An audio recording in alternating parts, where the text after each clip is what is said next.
வணக்கம் விளையாட்டு ரசிகர்களே. இலங்கையின் முதல் தர விளையாட்டு இணையதளம் thepappare.com மற்றும் ஒரு சிறப்பு காணொலி ஒன்றின் வாயிலாக உங்களை சந்திக்கும் நான் முகமது ரிஷாட். இலங்கை கிரிக்கெட் ரசிகர்கள் ஆவலோடு எதிர்பார்த்து காத்திருக்கக்கூடிய ஒரு தொடர் தான் இலங்கை மற்றும் ஆஸ்திரேலிய அணிகளுக்கு இடையிலான தொடர். இந்த தொடரினுடைய முதலாவது T20 போட்டி எதிர்வரும் 7ஆம் தேதி ஆரம்பமாக இருக்கக்கூடிய இந்த நிலையில் ஆஸ்திரேலிய கிரிக்கெட் அணியானது கடந்த புதன்கிழமை மாலை நாட்டை வந்தடைந்திருக்கிறது. அதே போல இந்த தொடர் T20 தொடரில் விளையாட இருக்கக்கூடிய தசுன் ஷானக தலைமையிலான 18 பேர் கொண்ட இலங்கை குழாத்தையும் எங்களுடைய தேர்வாளர்கள் அறிவித்திருக்கிறார்கள். எனவே இந்த காணொலியில் இலங்கை T20 குழாத்தில் இடம்பெற்ற வீரர்கள், அதே போல இலங்கை T20 அணியிலிருந்து நீக்கப்பட்ட வீரர்கள் உள்ளிட்ட முக்கியமான பல விடயங்களை நாங்கள் அலசி ஆராய்வதற்கு தயாராக இருக்கிறோம். முதலாவதாக இலங்கை T20 அணியை பார்ப்போம். தசுன் ஷானக தலைவராக பெயரிடப்பட்டிருக்கிறார். அதே போல பெத்தும் நிசாங்க, தனுஷ்க குணதிலக, குசல் மெண்டிஸ், சரித் அசலங்க, பானுக ராஜபக்ஷ, நுவனிந்து பெர்னாண்டோ, லஹிரு மதுஷங்க, வனிந்து ஹசரங்க, சாமிக கருணாரத்ன, துஷ்மந்த சமீர, கசுன் ராஜித, நுவன் துஷார, மதீஷ பத்திரன, ரமேஷ் மெண்டிஸ், மஹேஷ் தீக்ஷண, பிரவீன் ஜெயவிக்ரம, லக்ஷான் சந்தகன் மற்றும் மேலதிக வீரராக இல்லாவிட்டால் காத்திருப்பு வீரர்களாக ஜெஃப்ரி வெட்டசேவும் நிரோஷன் டிக்வெல்லவும் இந்த குழாத்தில் பெயரிடப்பட்டிருக்கிறார்கள். இறுதியாக நடைபெற்ற இந்திய அணிக்கு எதிரான T20 தொடரில் இடம் பிடித்திருந்த தினேஷ் சந்திமால், கமில் மிஷார, ஜனித் லியனகே, அதே போல ஷிரான் பெர்னாண்டோ, பெனுர பெர்னாண்டோ மற்றும் லஹிரு குமார் ஆகிய வீரர்கள் இந்த முறை ஆஸ்திரேலிய அணிக்கு எதிரான T20 குழாத்திலிருந்து நீக்கப்பட்டிருக்கிறார்கள். இதில் குறிப்பாக பெனுர பெர்னாண்டோவும் லஹிரு குமாரவும் உபாதை காரணமாகத்தான் அவர்கள் இருவரும் இந்த குழாத்தில் இருந்து நீக்கப்பட்டிருப்பதாக கிரிக்கெட் வட்டாரங்கள் வாயிலாக செய்திகள் வெளியாகி இருக்கின்றது. அதே போல அவிஷ்க பெர்னாண்டோவும் குசல் பெரேராவும் இன்னும் தங்களுடைய உபாதைகளிலிருந்து பூரண குணமடையாததன் காரணமாகத்தான் அவர்களுக்கும் இந்த T20 தொடரில் இடம் பிடிக்க முடியாத ஒரு நிலை ஏற்பட்டிருப்பதாகவும் தெரிவிக்கப்படுகின்றது. எனவே இந்த T20 குழாத்தை பொறுத்தமட்டில் 2 புதுமுக வீரர்களுக்கு வாய்ப்பு வழங்குவதற்கு எங்களுடைய தேர்வாளர்கள் நடவடிக்கை எடுத்திருக்கிறார்கள். இதில் முதலாம் அவர் தான் மதீஷ பத்திரன. அண்மையில் நிறைவுக்கு வந்த IPL தொடரில் சென்னை சூப்பர் கிங்ஸ் அணிக்காக அறிமுகத்தை பெற்று சிறந்த முறையில் தன்னுடைய பந்துவீச்சு திறமையை வெளிப்படுத்திய பொடி மாலிங்கி, இல்லாவிட்டால் குட்டி மாலிங்கி என்று சொல்லக்கூடிய 19 வயதான வேகப்பந்து வீச்சாளர் மதீஷ பத்திரன குறிப்பாக சர்வதேச போட்டிகளில் இலங்கை அணிக்காக வேண்டிய அறிமுகத்தை பெற்றுக்கொள்ளாமல் IPL தொடரில் அறிமுகத்தை பெற்று விளையாடிய முதலாவது வீரர் என்ற பெருமையை பெற்றுக்கொண்ட வீரர். எனவே இவருக்கு முதல் முறையாக இலங்கை T20 குழாத்தில் வாய்ப்பு வழங்குவதற்கு எங்களுடைய தேர்வாளர்கள் நடவடிக்கை எடுத்திருப்பது மிகவும் பாராட்டப்பட வேண்டிய ஒரு விடயம். குறிப்பாக MS தோனி கூட தன்னுடைய போட்டியின் பிறகு இடம்பெற்ற ஒரு சில போட்டிகளில் பிறகு இடம்பெற்ற ஊடகவியலாளர் சந்திப்பில் கூட டெத் ஓவர்களில் சிறந்த ஒரு பந்து வீச்சாளராக மதீஷ பத்திரன விளங்கினார். எனவே எதிர்வரும் காலங்களிலும் சென்னை அணிக்காக வேண்டி இவர் தொடர்ந்து விளையாடுவார் என்ற விடயத்தில் உறுதிப்பட சொல்லியிருந்தார். எனவே இலங்கை அணிக்கு கிடைத்த ஒரு மிகப்பெரியதொரு சொத்து.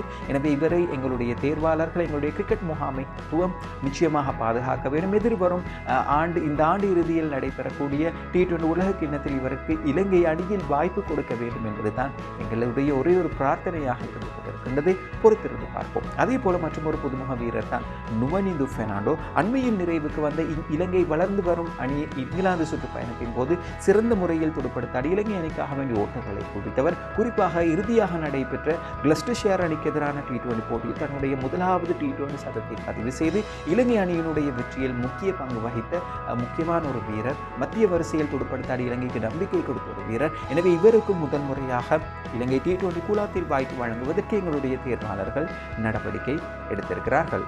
அதே போல இந்த T20 குழாத்தை பொறுத்தமட்டில் ஏஞ்சலோ மேத்யூஸுக்கும் தினேஷ் சந்திமாலுக்கும் ஏன் வாய்ப்பு வழங்கவில்லை என்ற கேள்வி எங்களுடைய பல ரசிகர்கள் கேட்டுக்கொண்டிருக்கிறார். குறிப்பாக ஏஞ்சலோ மேத்யூஸை பொறுத்தமட்டில் அவர் கடந்த சில மாதங்களுக்கு முன்னதாக தன்னை டெஸ்ட் போட்டிகளில் மாத்திரம் தான் அவதானம் செலுத்த இருப்பதாகவும் ஒருநாள் மற்றும் T20 போட்டிகளில் இருந்து தன்னை விடுவிக்க கோரியும் ஒரு சில மாதங்களுக்கு முன்னதாக அவர் தெரிவித்த கருத்துக்கள் இல்லாவிட்டால் செய்திகளானது ஊடகங்களில் வெளியாகி இருந்ததை எங்களால் பார்க்கக்கூடியதாக இருந்தது. அதன் காரணமாகவோ என்ன அவருக்கு T20 அணியில் வாய்ப்பு வழங்கப்படவில்லை. அதே போல தினேஷ் சந்திமால் இறுதியாக நடைபெற்ற இந்திய அணிக்கு எதிரான T20 தொடரில் எதிர்பார்த்த அளவு பிரகாசிக்கவில்லை. எனவே அவருடைய முழு கவனத்தையும் டெஸ்ட் போட்டிகளில் இல்லாவிட்டால் ஒரு நாள் போட்டிகளில் மாத்திரம் பெற்றுக்கொள்ளும் நோக்கில் அவருக்கும் T20 அணியில் வாய்ப்பு வழங்காமல் இருப்பதற்கு எங்களுடைய தேர்வாளர்கள் நடவடிக்கை எடுத்திருக்கலாம் என்ற செய்திகளும் எங்களுக்கு கிடைக்கப்பட்டிருக்கிறது. குறிப்பாக இந்த தொடரை பொறுத்த மட்டில் ஆஸ்திரேலிய அணிக்கு எதிராக அறிவிக்கப்பட்டிருக்கக்கூடிய T20 குழாத்தை பொறுத்த மட்டில் எங்களுடைய துடுப்பாட்ட வரிசையை பார்க்கின்ற பொழுது பெத்தும் நிசாங்க மீண்டும் இலங்கை அணிக்கு திரும்பி இருக்கின்றார்.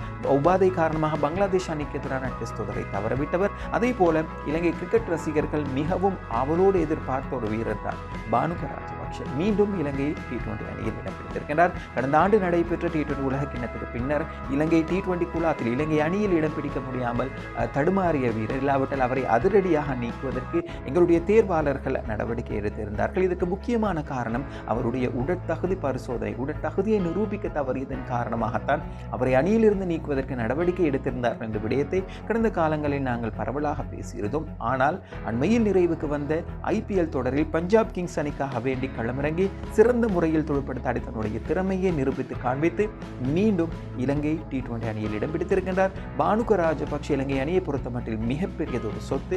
அவரை தொடர்ந்து தக்க வைத்துக் கொள்வது எங்களுடைய தேர்வாளர்கள் மற்றும் இலங்கை கிரிக்கெட் முகாமைத்துவத்தினுடைய முக்கியமான ஒரு பொறுப்பு என்ற விடயத்தையும் இந்த நேரத்தில் ஞாபகப்படுத்துவதோடு மாத்திரமல்லாமல் பானுக ராஜபக்ஷவுக்கு இலங்கை அணியில் இடம் பிடித்து தன்னுடைய திறமையை வெளிப்படுத்தி இலங்கை அணிக்காக வேண்டி அந்த வெற்றியை பெற்றுக் கொடுக்க வேண்டும் என்ற விடயத்தையும் நாங்கள் மனதார வாழ்த்தி சொல்லிக்கொள்ள விரும்புகின்றோம். அதே போல இலங்கை அணியுடைய துடுப்பாட்ட வரிசையை பொறுத்தமட்டில் சரித் அசலங்க, அதே போல தனுஷ்க குணத்திலக்க, குசல் மெண்டிஸ், அதே போல நுவனிந்து பொர்னாண்டோ போன்ற வீரர்கள் இடம் பிடித்திருக்கிறார்கள். எங்களுடைய வேகப்பந்து வீச்சை பொறுத்தமட்டில் மிக பிரதானமான வீரராக துஷ்மந்த சமீரை இடம் பிடித்திருக்கிறார். இலங்கை அணியுடைய முதன்மை வேகப்பந்து வீச்சாளராக அவர் இருப்பார் என்ற விடயத்தில் எந்த ஒரு மாற்று கருத்தும் கிடையாது. அண்மையில் நிறைவுக்கு வந்த IPL தொடரில் லக்னோ சூப்பர் ஜெயன்ஸ் அணிக்காக வேண்டி சிறப்பாக பந்து வீசி தன்னுடைய திறமையை நிரூபித்து காண்பித்த ஒரு வீரர். எனவே துஷ்மந்த சமீரனுடைய வருகையானது இலங்கை அணிக்கு மிகப்பெரியதொரு பலத்தை கொடுக்கும். அதே போல் அண்மையில் நிறைவுக்கு வந்த பங்களாதேஷ் அணிக்கு எதிரான டெஸ்ட் தொடரில் பந்து வீச்சில், வேகப்பந்து வீச்சில் சிறப்பாக திறமைகளை வெளிப்படுத்திய ஒரு வீரர் தான் கசுன் ராஜித. அவருக்கும் இலங்கை T20 குழாத்தில் வாய்ப்பு வழங்குவதற்கு எங்களுடைய தேர்வாளர்கள் நடவடிக்கை எடுத்திருக்கிறார்கள். அதே போல நுவன் துஷார மற்றும் ஒரு பொடிமாலிங் என்று அழைக்கக்கூடிய ஒரு வீரர் கடந்த பிப்ரவரி மாதம் நடைபெற்ற ஆஸ்திரேலிய அணிக்கு எதிரான T20 தொடரில் அறிமுகத்தை பெற்றுக் கொண்டாலும் அதன் பிறகு நடைபெற்ற இந்திய அணிக்கு எதிரான T20 தொடரை தவறவிட்டிருந்தார் உபாதை காரணமாக. ஆனால் மீண்டும் தற்பொழுது அவருக்கு T20 அணியில் வாய்ப்பு வழங்குவதற்கு எங்களுடைய தேர்வாளர்கள் நடவடிக்கை எடுத்திருக்கிறார்கள். குறிப்பாக எங்களுடைய சகலத்துறை வீரர்களாக, இல்லாவிட்டால் வேகப்பந்து வீச்சு சகலத்துறை வீரர்களாக சாமிக்க கருணாரத்ன, இலங்கை அணி தலைவர் தசுன் ஷானக மற்றும் லஹிரு மதுஷங்கா ஆகிய வீரர்கள் இருக்கிறார்கள். லஹிரு மதுஷங்காவை பற்றி நிச்சயமாக நாங்கள் பேச வேண்டும். கடந்த ஆண்டு தென்னாப்பிரிக்க அணிக்கு எதிரான T20 தொடரில் சிறப்பாக செயற்பட்டதன் மூலமாக அந்த ஆண்டு நடைபெற்ற T20 உலக கிண்ணத்துக்கான இலங்கை குழாத்தில் அவர் இடம் பிடித்திருந்தார். ஆனால் துரதிர்ஷ்டவசமாக உபாதை காரணமாக அவருக்கு இலங்கை அணியில் இடம் பிடிக்க முடியாமல் விளையாட முடியாத நிலை ஏற்பட்டது. ஆனால் மீண்டும் அவர் தன்னுடைய திறமையை உள்ளூர் கழகமட்ட போட்டிகளில், இல்லாவிட்டால் தேசிய சூப்பர் லீக் போட்டிகளில் வெளிப்படுத்தி மீண்டும் இலங்கை T20 அணியில் இடம் பிடித்திருக்கிறார். நிச்சயமாக ஒரு சிறந்த நட்சத்திர வீரர் என்று கூட சொல்லலாம். தன்னுடைய திறமையை வெளிப்படுத்துவதற்கான ஒரு தொடராக இந்த ஆஸ்திரேலிய அணிக்கு எதிரான தொடர் அவருக்கு கை கொடுக்கும் என்பதில் எந்த ஒரு மாற்று கருத்தும் கிடையாது. அதே போல எங்களுடைய சுழல் பந்து வீச்சை பார்க்கின்ற பொழுது பனிந்து ஹசரங்க மற்றும் மஹேஷ் தீக்ஷன் ஆகிய 2 வீரர்களும் முக்கியமான 2 சுழல் பந்து வீச்சாளர்களாக இருப்பார்கள். பனிந்து ஹசரங்க அண்மையில் நிறைவுக்கு வந்த IPL தொடரில் அதிக விக்கெட்டுகளை எடுத்த 26 விக்கெட்டுகளை எடுத்து அதிக விக்கெட்டுகளை எடுத்த 2வது வீரராக மாறியிருந்தார். அதே போல எங்களுடைய மஹேஷ் தீக்ஷணவும் சென்னை அணிக்காக வேண்டி விளையாடி தன்னுடைய திறமைகளை வெளிப்படுத்தி அனைவரது பாராட்டையும் பெற்றுக்கொண்டார். தற்பொழுது நடைபெற்று வருகின்ற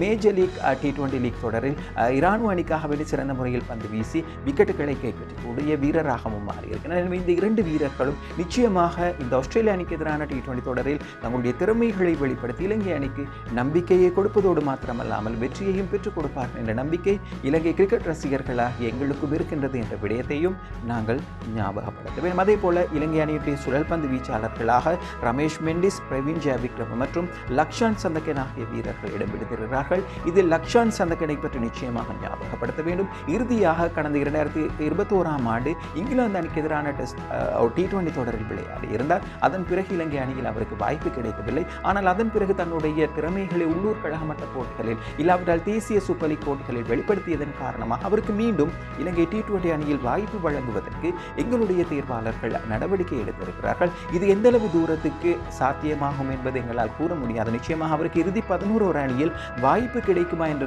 சந்தேகமும் இருந்தாலும் எங்களுக்கு தெரியும் அண்மையில் நிறைவுக்கு வந்த IPL தொடரில் குல்தீப் யாதவ் தன்னுடைய திறமையை வெளிப்படுத்தியதன் பிரதிபலனாகத்தான் தென்னாப்பிரிக்க அணிக்கு எதிரான T20 தொடரில் அவருக்கு இந்திய அணியில் வாய்ப்பு வழங்கப்பட்டது. எனவே குல்தீப் யாதவை போல பந்து வீசக்கூடிய அதே பாணியை கொண்ட லக்ஷான் சந்தகனும் ஒருவேளை ஆஸ்திரேலிய அணிக்கு எதிரான T20 ஏதாவது ஒரு போட்டியில் விளையாடி தன்னுடைய திறமை திறமையை வெளிப்படுத்தினால் இனி வரும் காலங்களில் அவருக்கும் இலங்கை T20 அணியில் தொடர்ச்சியாக வாய்ப்பு கிடைக்கும் என்பதில் எந்த ஒரு மாற்று கருத்தும் கிடையாது. எனவே அவருக்கான வாழ்த்துக்களையும் நாங்கள் தெரிவித்துக் கொள்கிறோம். ஒட்டுமொத்தத்தில் இந்த இரண்டு அணிகளுக்கும் இடையிலான, குறிப்பாக இலங்கை அணியை பொறுத்த மட்டில் இந்த T20 தொடரானது மிக முக்கியமான ஒரு தொடராக பார்க்கப்படுகிறது. ஏனென்று சொன்னால் கடந்த பிப்ரவரி மாதம் இலங்கை அணி ஆஸ்திரேலியாவுக்கு சுற்றுப்பயணம் மேற்கொண்டு 5 T20 போட்டிகளில் விளையாடி 4-1 என்று அந்த T20 தொடரை பறிகொடுத்தது. எனவே சொந்த மண்ணில் மீண்டும் அதே அணியை சந்திக்க இருக்கிறது. எனவே தங்களுடைய அந்த தொடர் தோல்விக்கான, அந்த T20 தொடர் தோல்விக்கான பதிலடியை கொடுப்பதற்கான ஒரு பொன்னான வாய்ப்பு இலங்கை அணிக்கு கிடைக்க இருக்கிறது. பொறுத்திருந்து பார்க்கலாம் தங்களுடைய அந்த தோல்விக்கான அந்த பதிலடியை கொடுப்பார்களா என்பதை. அதே போல எங்களுக்கு தெரியும் T20 உலக கிண்ணம் எதிர்வரும் அக்டோபர் நவம்பர் மாதங்களில் நடைபெற இருக்கிறது. அதுக்கு முன்னதாக ஆசிய கிண்ண T20 தொடர் நடைபெற இருக்கிறது. இது இரண்டு தொடர்களுக்குமான ஒரு சிறந்த 11 அணியை, இல்லாவிட்டால் ஒரு சிறந்த ஒரு இலங்கை T20 அணியை கட்டியெழுப்புவதற்கான ஒரு ஆரம்பமாக இந்த T20 தொடர் அமையும் என்பதில் எந்த ஒரு மாற்று கருத்தும் கிடையாது. எனவே இந்த முக்கியமான அடுத்தடுத்து வரக்கூடிய தொடர்களை கருத்தில் கொண்டு எங்களுடைய வீரர்கள், குறிப்பாக இந்த தொடருக்காக அறிவிக்கப்பட்ட மிகவும் ஒரு பலமான ஒரு இலங்கை அணி என்று கூட சொல்லலாம் எங்களுடைய மதிப்பின்படி. எனவே இந்த வீரர்கள் தங்களுக்கு கிடைக்கின்ற வாய்ப்பை சரியான முறையில் பயன்படுத்தி இலங்கைக்காக வெற்றியை பெற்றுக் கொடுக்க வேண்டும் என்ற விடயத்தை ஞாபகப்படுத்திக் கொண்டு ஆஸ்திரேலியா மற்றும் இலங்கை அணிகளுக்கு இடையிலான இந்த தொடர் பற்றி இன்னும் பல முக்கியமான விடயங்களோடு மற்றும் ஒரு காணொளியில் உங்களை சந்திக்கும் வரை விடை பெற்றுச் செல்கின்றேன். நன்றி.